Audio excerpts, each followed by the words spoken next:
Good morning. You're driving down the highway. Maybe your mind is focused on the road ahead, or maybe it's elsewhere. Distracted, you're thinking about the argument you just had before you left the house, or about the assignment that's due at work or at school, toward what you're headed.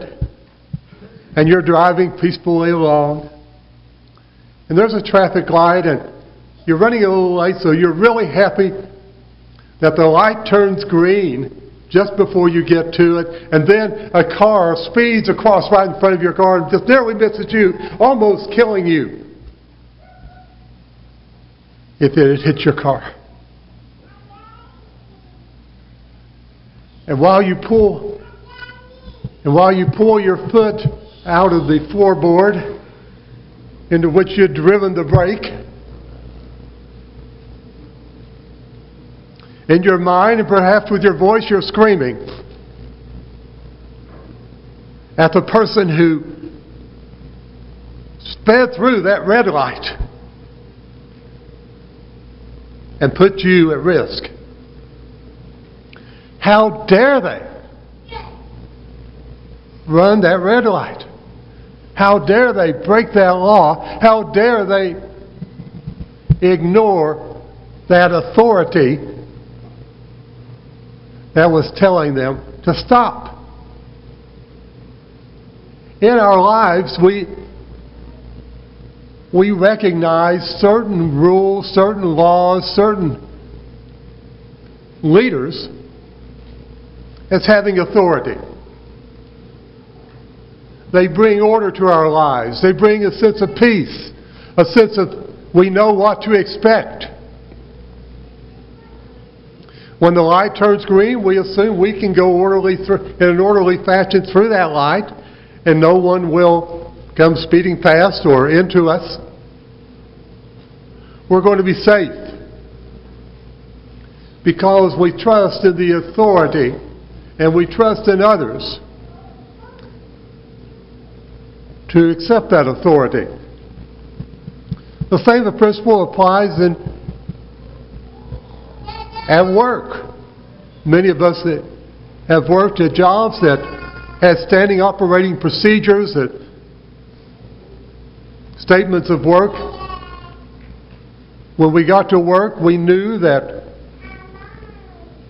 operations would proceed in an orderly fashion. Things were supposed to be done in a certain way, and when someone didn't follow the right format or didn't do things at the right time, it just brought about confusion. If you're in the Army, the sergeant major was upset, and you didn't want that to happen. I remember early one morning when I was at Fort Campbell, Kentucky. Our battalion commander, if you will, our authority figure for our battalion, had decreed that we would all wear our bright blue battalion t-shirts for our battalion run that morning. So 360 of us soldiers showed up for our formation. And 359 of us had on bright blue t-shirts. And battalion logistics officer next to me said with a note of fear and lament, "Chaplain, one of these fish is not like the others." And out of the corner of my eye, you know what I mean, out of the corner of my eye, I looked over, and sure enough, he was wearing his dirty gray physical fitness training shirt.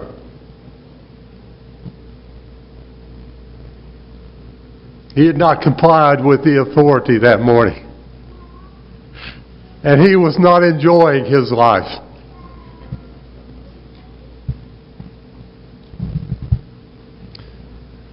This morning we're talking about another authority.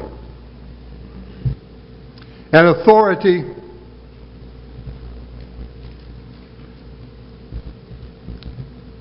whose status in this chapter we can understand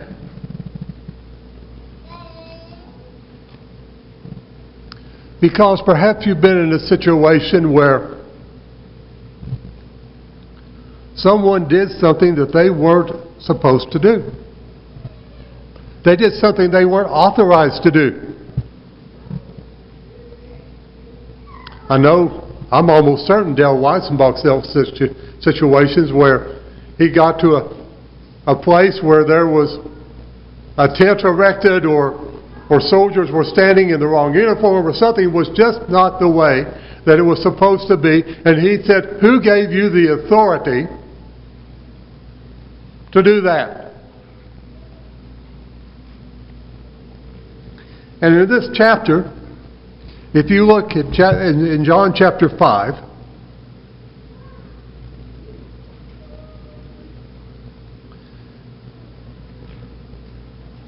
that's exactly what happens. Jesus performs a miracle. He heals a man. And it makes some people very upset. But when you look at this story, we're going to ask, what gives authority? And if Jesus has authority, is disrespecting His authority? Is that being disrespectful to God too?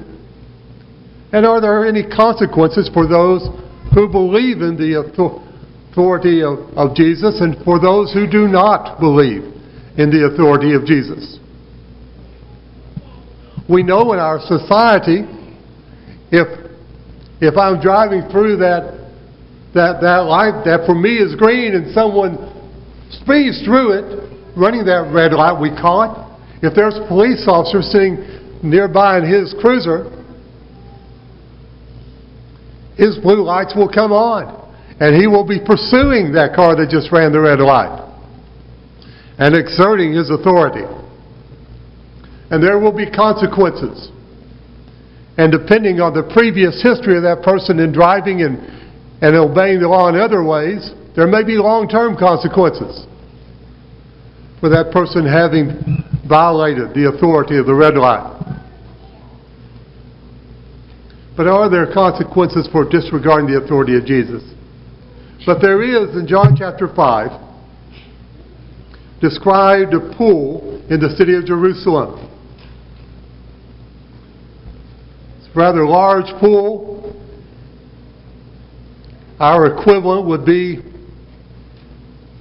a swimming pool in terms of the size, in terms of the way it functioned. Some parts of the country you have what are called hot springs that are believed to have healing properties. And so people go to places like Hot Springs, Arkansas, or Warm Springs, Georgia, to get treatment. In Bethesda, this pool in Jerusalem was just like that. In fact, there was a belief that at certain times the waters would appear to be troubled in that pool, a belief that an angel was coming down. And at that time, if you were sick, you needed to get in the water because you would be healed. And Jesus encounters a man on this occasion who's been ill for 38 years. And when the water's troubled, he doesn't have the energy. He doesn't have the strength. When he tries to get up and go to get to the water, people push in front of him because they're in a hurry to get there. He never makes it.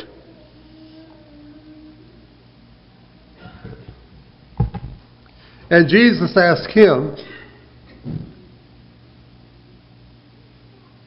knowing he had been there for a long time, "Do you want to be healed?" The sick man answers him, "Sir, I have no one to put me in the pool when the water is stirred up, and while I am going down, another steps down before me."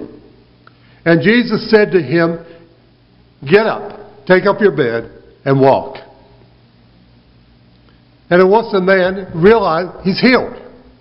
And so he takes up his bed and he walks.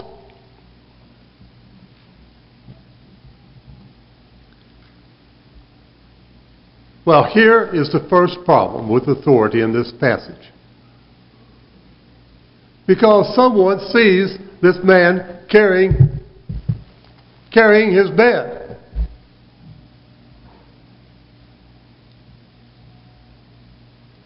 And to paraphrase the passage, what they ask him is, who gave you the authority to carry your bed? Don't you know it's the Sabbath? You're not supposed to be working. You're not supposed to be carrying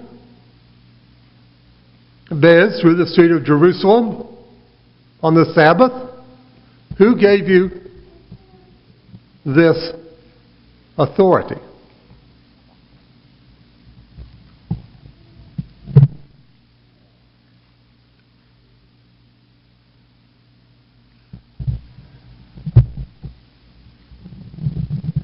This man didn't know who Jesus was. So he couldn't answer the question.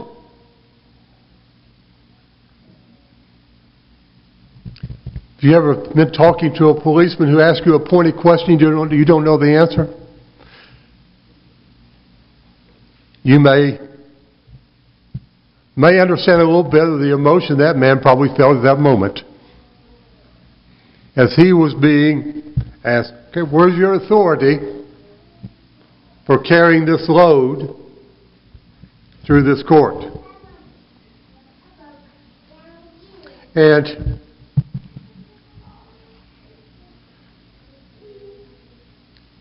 he wasn't able to answer. He looks around. He says there's a crowd in the place as he looks around, so he doesn't know. He's been told it's not lawful for you to take up your bed, but he can't find Jesus in the crowd. But he says, the man that healed me, that man told me to take up my bed and walk. But again, he can't answer them.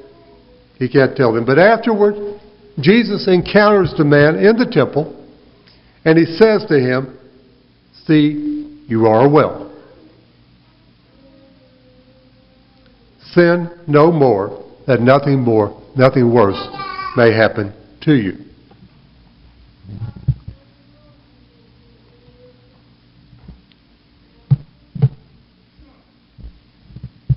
And the point of this episode is that this is one of the reasons that the leaders of the Jewish people are persecuting Jesus, is because he's causing disruption on the Sabbath.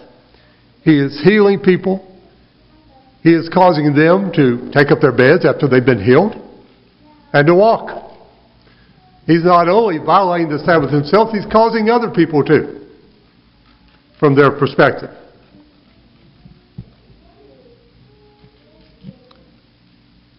And so they accost Jesus on it. And they ask him, why? Who gives you the authority to do this?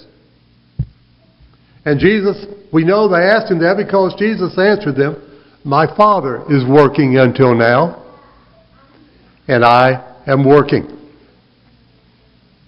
And his point is that God the Father is doing good things on the Sabbath. He's causing the sun to shine. He's causing the world to continue operating. Life goes on.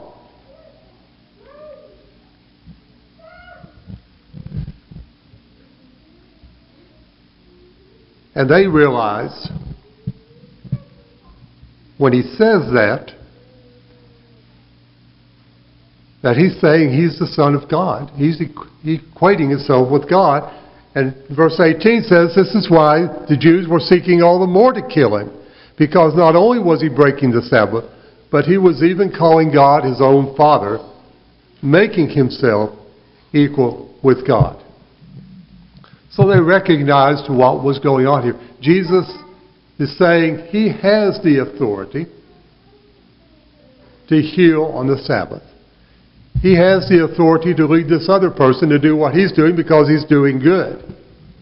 In another place, Jesus says that the Sabbath was made for man and not man for the Sabbath. The point being that God's laws were made to heal people, to save them, and not to hurt them. So the objections to the authority of Jesus on this occasion were, well, he's violating the law of Moses, the law of God. He's healing on the Sabbath. He's doing something on the Sabbath. And he's claiming to be equal with God, which, another word for that would be blasphemy from their perspective. So Jesus responds to this in the passage that was read to us earlier.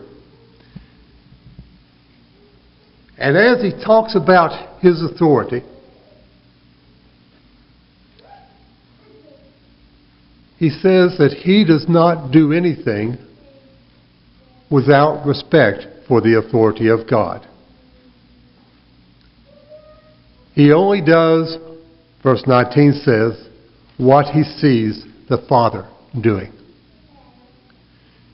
Whatever the Father does, that the Son does likewise.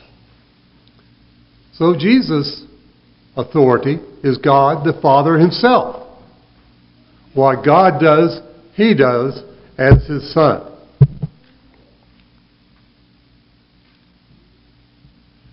His next point is that in his relationship with the Father loves him as the Son, and he shows him all that he reveals to him what he's doing.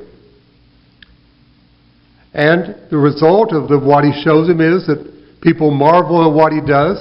Some people are antagonized by what he does because it's not what they expect or not what they think should be done.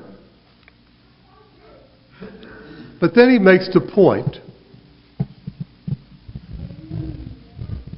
that God has caused the dead to rise. He gives them life.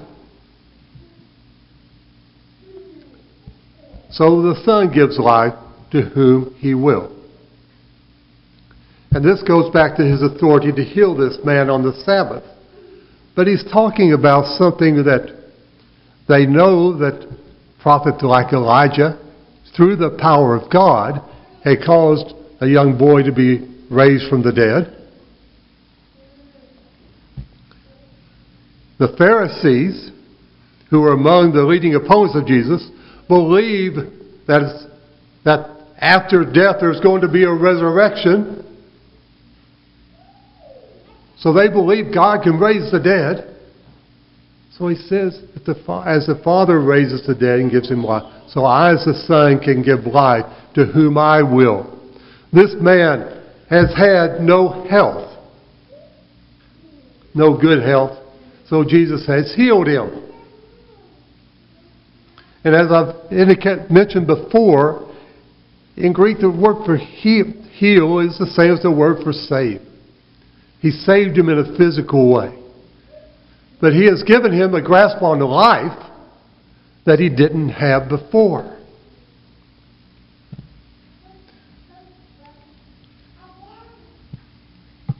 And he also extrapolates that as God has given him the authority to give life, so he also has delegated judgment to the Son, that all may honor the Son just as they honor the Father.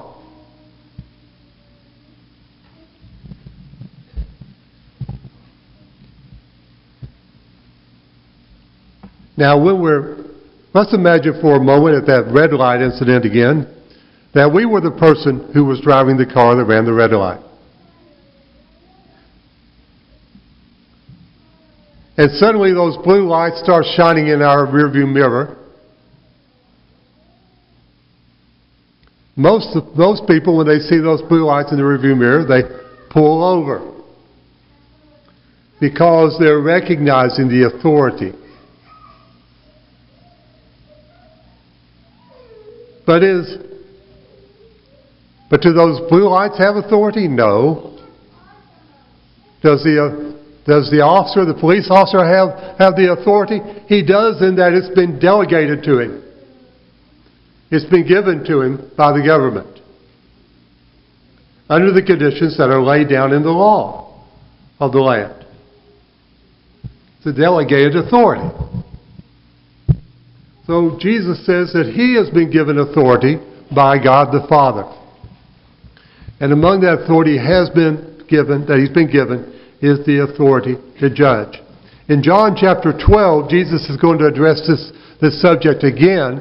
And in John chapter 12, he's going to say in the end, it's not going to be he himself as a person that's going to judge, but it's going to be the words that he has spoken that are going to judge. And the words of Jesus are going to be what are going to judge people in the end. The words that have been authorized through God the Father. And then at the end of verse 23, he makes the point that whoever does not honor the Son does not honor the Father who sent him. Now we already noticed back at the pool of Bethesda, when Jesus heals this man and the man picks up his bed, starts carrying it away, and people say, "What are you doing? Who gave you the authority to carry your bed?" And they figure out it's Jesus, and they're upset at Jesus. And even more so when they figure out that he's claiming to be the Son of God too. And there are still people today who get very angry at the idea of Jesus being called the Son of God. If you read the Quran or talk with a Muslim, you learn that Muslims and the religion of Islam believe that Jesus was a great prophet.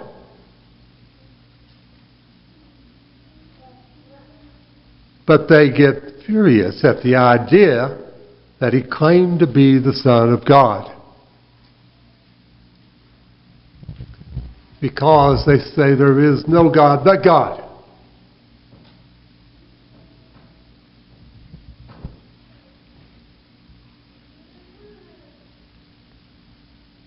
And there are others who get very, very angry because they don't recognize the authority of God himself, because they question if there's God, and they get angry because not sure why they get angry about something they don't even believe in, but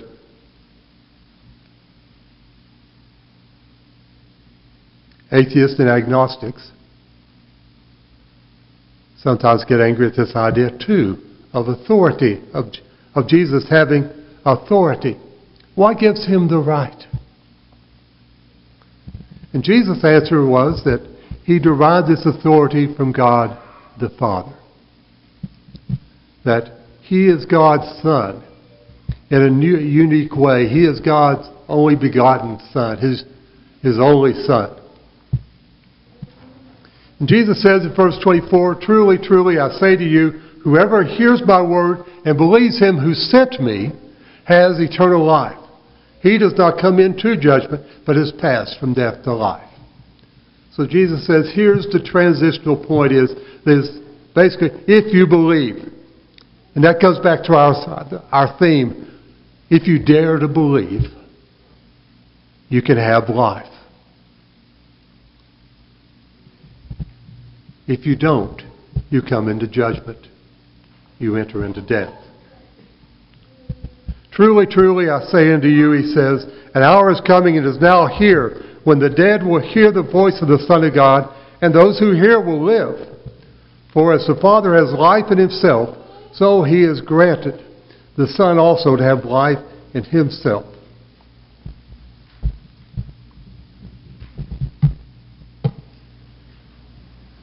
And this is what we're talking about when we talk about in baptism. When we come to God and we believe in God, we believe that Jesus is his Son, we're going to live for him, we're going to obey his commands, we're going to put our sins behind us, we're going to die to them, we're going to be baptized into Christ. So we are lowered into the water. The Bible does not teach that the water saves us. 1 Peter chapter 3, verse 21 teaches that God saves us through the resurrection of Christ when we are baptized into Christ. When we follow Jesus' example by dying, by being buried, we arise as He arose from the grave into a new life. We arise into a new life spiritually. Verse 27, he says, the Father has given Him authority to execute judgment because He is the Son of Man. Okay, that's a different term. Son of God. Oh, He's like God. He's like God. He's equal with God. Son of Man. Where's that come from? Means basically ultimate human, but where's that come from? It comes from Daniel chapter 7. And they would again knew what he was talking about. Daniel chapter 7. Daniel says, I saw in the night visions, and behold, with the clouds of heaven, there came one like a son of man. And he came to the Ancient of Days and was presented before him.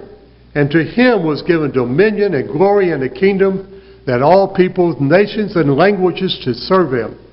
His dominion is an everlasting dominion, which shall not pass away, and his kingdom one that shall not be destroyed. Jesus is saying that He's that Son of Man from Daniel chapter 7, verse 13. That Son of Man to whom God has given authority. Authority not just over one people, over one part of the globe, but authority over all peoples and nations. People from all languages and ethnicities should serve Him. And that His kingdom will not end. And He says in verse 28, do not marvel at this, for an hour is coming when all who are in the tombs will hear His voice and come out, those who have done good to the resurrection of life, and those who have done evil to the resurrection of judgment.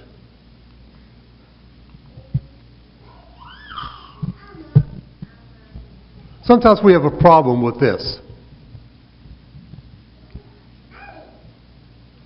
And if not, we, others, have a problem accepting the authority of Jesus. Just as there are people who, when they're driving down the highway, will disregard the law until they see a police officer. And then whatever they're doing wrong, whether they're speeding or they're texting or they're drinking an alcoholic beverage while they're driving,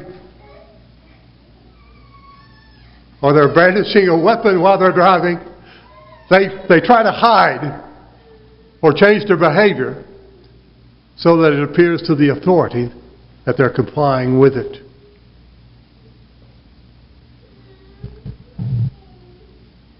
A writer named Rob Sparks claimed that Jesus was the breaking point for people who claimed to love God but weren't interested in faithfully following Him into the fullness of His kingdom. The people who alter all those behaviors see themselves usually as law-abiding people. As long as the law is interpreted their way. So sometimes we come to Jesus that way too. We're fine with following God. We love God. He loves us. But what Jesus wants us to do may be a little harder than what we want it to be.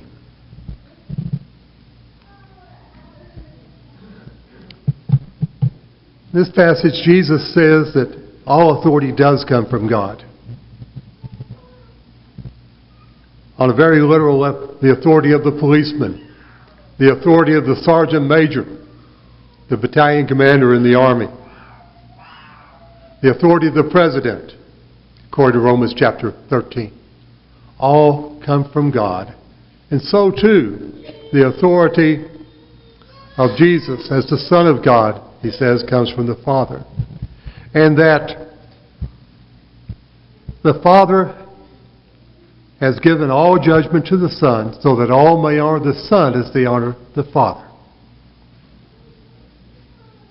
And whoever does not honor the Son does not honor the Father who sent him. So whoever does not honor Jesus does not honor God.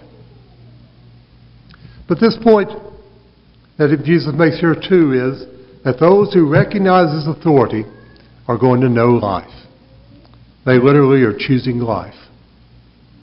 Not just a better life here, to be sure, because if you live as God wants you to live, you're going to be in compliance with most laws, and you're going to have an orderly life, and things are going to be relatively peaceful. You're going to get along better with your families. But that's not all. That's not all of it. If you truly follow Jesus, you are going to know life. A more abundant life in terms of knowing who you are here, but also a life that endures even after you die. So the question is for us, as it was for those Pharisees and those teachers of the law who opposed Jesus, will you dare to believe that Jesus is the Son of God, that Jesus had the authority to heal on the Sabbath, that Jesus has the authority to ask you to change your life, to change the way you treat other people, to change the way you talk.